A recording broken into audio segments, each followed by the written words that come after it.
Salam ma famille, c'est Chronique Data, j'espère que vous allez bien. Alors honnêtement, quelle déception. Quelle déception franchement après le match de la Tunisie contre le Danemark, j'attendais beaucoup de cette équipe. La Tunisie a vraiment proposé des belles choses contre le Danemark. Ils ont presque fait le plus dur en accrochant cette équipe danoise qui est pas facile à jouer. Donc là contre l'Australie, je m'attendais à beaucoup de la part de cette équipe tunisienne. Et le pire c'est qu'ils l'ont fait. Ils ont été capables de faire des belles choses, mais c'était seulement en deuxième mi-temps. Parce qu'en première mi-temps, ils ont absolument rien proposé. Franchement, je sais même pas pourquoi je me suis réveillé à 11h. À ce moment-là, j'aurais dû faire la grasse matinée, je me serais réveillé à midi et j'aurais commencé à regarder ce match à partir de la deuxième mi-temps, c'est tout. Parce que c'est là où cette équipe tunisienne a commencé à jouer réellement. En première mi-temps, il y avait absolument rien du tout. En première mi-temps, les Tunisiens, ils ont laissé totalement jouer les Australiens.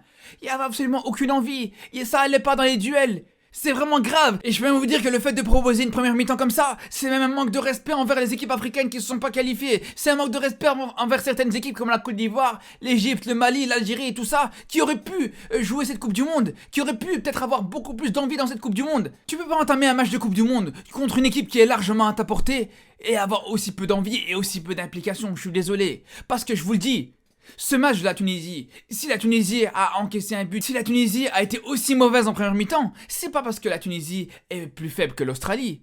C'est pas du tout le cas. C'est pas parce que la Tunisie manque de qualité, mais au contraire. Ça, on le sait tous. Ça, vous qui êtes Tunisien, vous qui regardez cette vidéo, vous le savez très bien. Et moi-même, je le sais, cette équipe de la Tunisie, je la suis depuis très longtemps et je sais très bien qu'elle a beaucoup plus de qualité que cette équipe australienne. C'est pour ça que je suis aussi dur, c'est pour ça que je suis aussi frustré et aussi déçu de cette équipe tunisienne, la vérité. Et là, de nouveau, ça va encore critiquer le football africain. Et là, de nouveau, les gens, ils vont encore dire, bien sûr, que la Tunisie, c'est inférieur à l'Australie.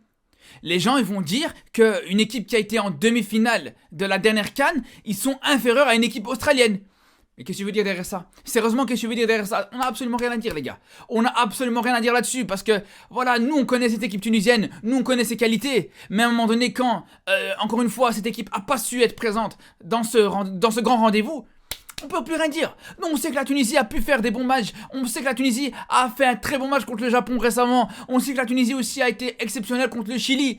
Mais voilà, s'ils n'ont pas su être présents à ce moment-là, quand le monde entier les regarde, on pourra absolument rien dire pour défendre les Tunisiens. On pourra absolument rien dire, encore une fois, pour défendre le football africain de manière générale.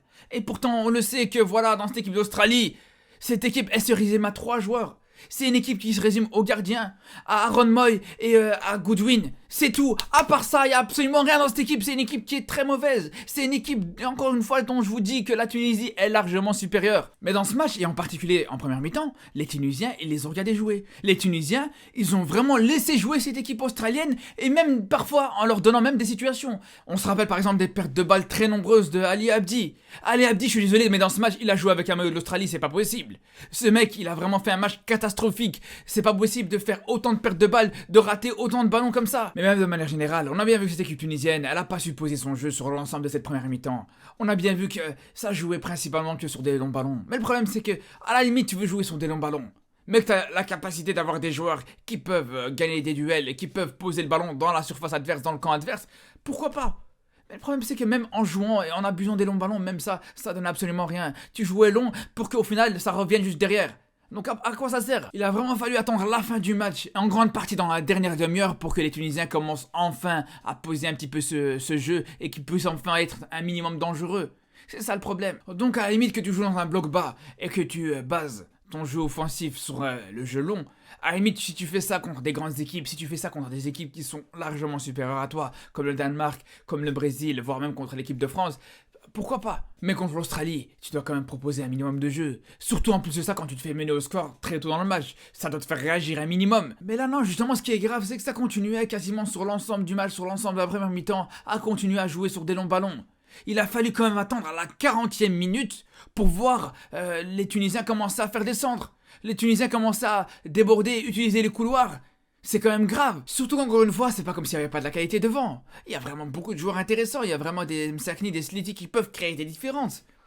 Même si aujourd'hui c'est vrai qu'ils n'ont pas fait un grand match, mais ils n'ont pas non plus été énormément exploités non plus. Quand on voit par exemple qu'en première mi-temps, Sliti il touche autant de ballons que Djebali, c'est pas du tout normal. Un joueur comme Sliti, normalement, avec sa technique, avec ses qualités balle au pied, il doit constamment avoir le ballon. Et quasiment tous les ballons doivent passer par lui. Et là, quand on voit qu'un Djebali, que quand il a le ballon, il sait pas quoi en faire. Lui, il touche autant de ballons qu'un Sliti en première mi-temps, c'est qu'il y a vraiment un problème. Alors on sait, c'est pas un problème, on veut même pas à Djebali qu'il ait fait un mauvais match. On sait que justement, c'est pas forcément la force de cette équipe tunisienne. On sait que vraiment, le poste de numéro 9, c'est peut-être une faiblesse de cette équipe. Mais justement, il faut jouer en conséquence. Pourquoi alors à ce moment-là baser quasiment tout son jeu sur lui ? Base ton jeu sur tes forces, base ton jeu sur tes points forts, sur tes joueurs forts. Et là justement c'est vrai qu'on peut en vouloir à certains joueurs, comme on a parlé d'Abdi, on a parlé de Djebali, par rapport à leurs déchets techniques. Mais là le coaching de Jalal Kadri dans ce match, j'en parlais en live sur Twitch pendant la rencontre, pour moi le coaching il était catastrophique. Un Djebali par exemple, il doit sortir beaucoup plus tôt. Kazri doit rentrer aussi beaucoup plus tôt. Un joueur comme Abdi, à aucun moment il doit faire toute la rencontre. Quand surtout t'as un Maloul qui est sur le banc, Maloul qui est considéré encore aujourd'hui comme l'un des meilleurs latéraux gauche africains. Et là on voit qu'il a absolument aucune minute dans cette Coupe du Monde. Je trouve que c'est pas normal. J'arrive pas à comprendre comment c'est possible qu'un joueur comme ça, il soit pas plus exploité. Surtout quand on voit qu'à côté, quand on voit que Abdi c'est vraiment très mauvais. Après vous allez me dire ouais peut-être que Maloul il commence à se faire un petit peu vieux. C'est vrai qu'il commence à prendre de l'âge. Peut-être que physiquement il est pas capable de faire 90 minutes dans une Coupe du Monde. Mais à la limite, pourquoi pas ? Mais c'est aussi possible de le faire rentrer en deuxième mi-temps, c'est aussi possible de le faire rentrer en cours de match. On se rappelle tous de son entrée contre le Burkina Faso en demi-finale de la dernière Coupe d'Afrique. C'est une entrée qui avait vraiment apporté beaucoup à cette équipe tunisienne. Et là franchement, j'attendais vraiment de le voir, un peu comme Kershida. L'entrée de Kershida était stratosphérique, elle était vraiment magnifique. Le mec vraiment, il a apporté beaucoup de fraîcheur sur son côté droit. Il a vraiment dynamisé le jeu de cette équipe tunisienne. En plus, le duo qu'il faisait avec Sliti, il était hyper intéressant, il faisait des très belles combinaisons. Donc pour moi, bien sûr que ça doit être le joueur qui doit jouer au poste de latéral droit ou de piston droit comme vous voulez. Mais sur le prochain match contre la France, il faut absolument voir titulaire. Après, c'est vrai que pour le prochain match, bon, j'ai fait mes calculs.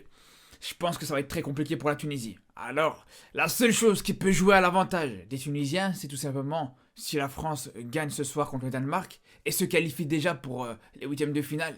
Là, à ce moment-là, les Tunisiens pourraient affronter une équipe de France qui est déjà qualifiée, une équipe de France qui aurait pas grand-chose à jouer. Parce que dans ce cas de figure, si le Danemark gagne contre l'Australie sur le dernier match, ce qui risque fort d'arriver, les Tunisiens peuvent espérer passer grâce au goal average, mais il faudra encore que les Tunisiens sortent une grosse victoire contre les Bleus, ce qui va pas être facile, surtout s'ils proposent la même première mi-temps que contre l'Australie aujourd'hui. En tout cas, comme d'habitude, on va se retrouver ce soir en live pour suivre ce Danemark-France qui sera hyper décisif pour les Tunisiens, et on se retrouvera bien sûr aussi pour le prochain match de la Tunisie contre l'équipe de France. En attendant, je vous dis à très très vite, et surtout d'ici là, prenez soin de vous.